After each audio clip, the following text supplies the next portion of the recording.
So let's get into asking for referrals, right? I mentioned this morning, some people say you should never ask for referrals.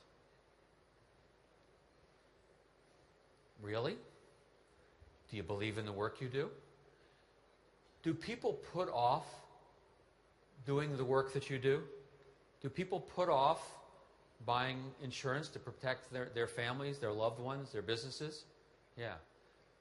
And what was the gentleman, Sanjay, right, was talking about how he wished he had sold his friend. He didn't let his friend delay the decision, right?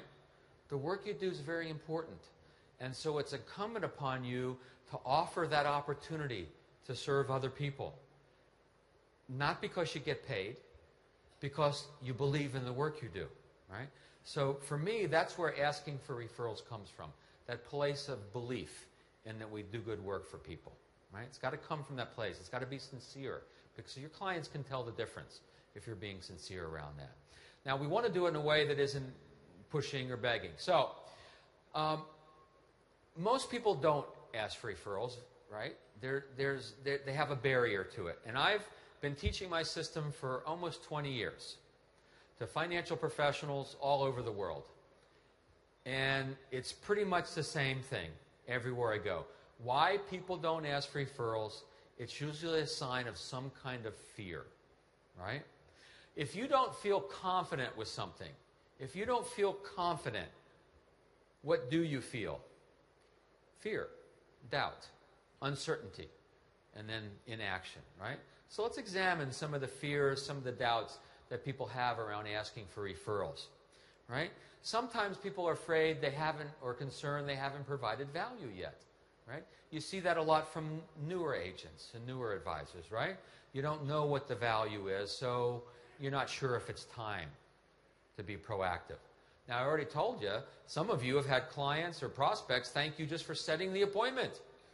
They already see the value. You've already provided value to them.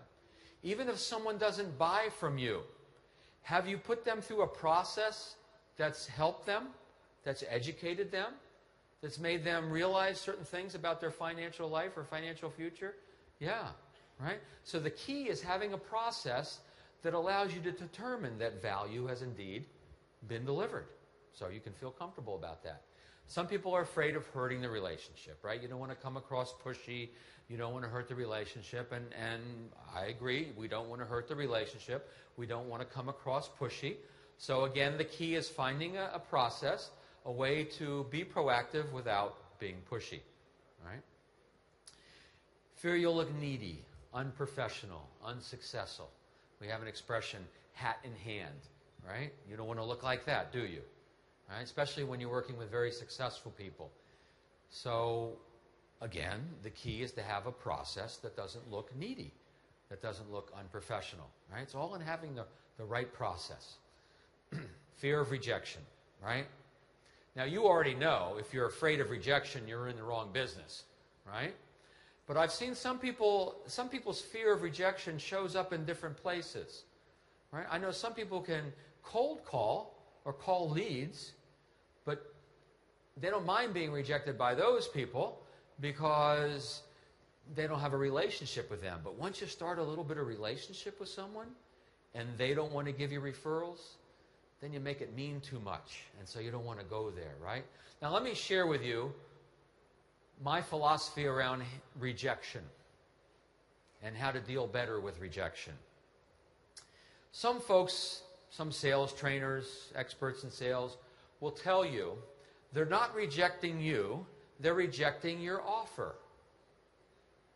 They're not rejecting you, they just haven't seen the value. You haven't made a good case for the value.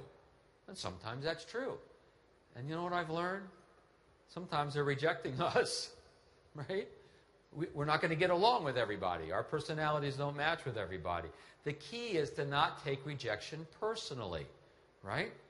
It doesn't mean anything. No, all that no means is no, right?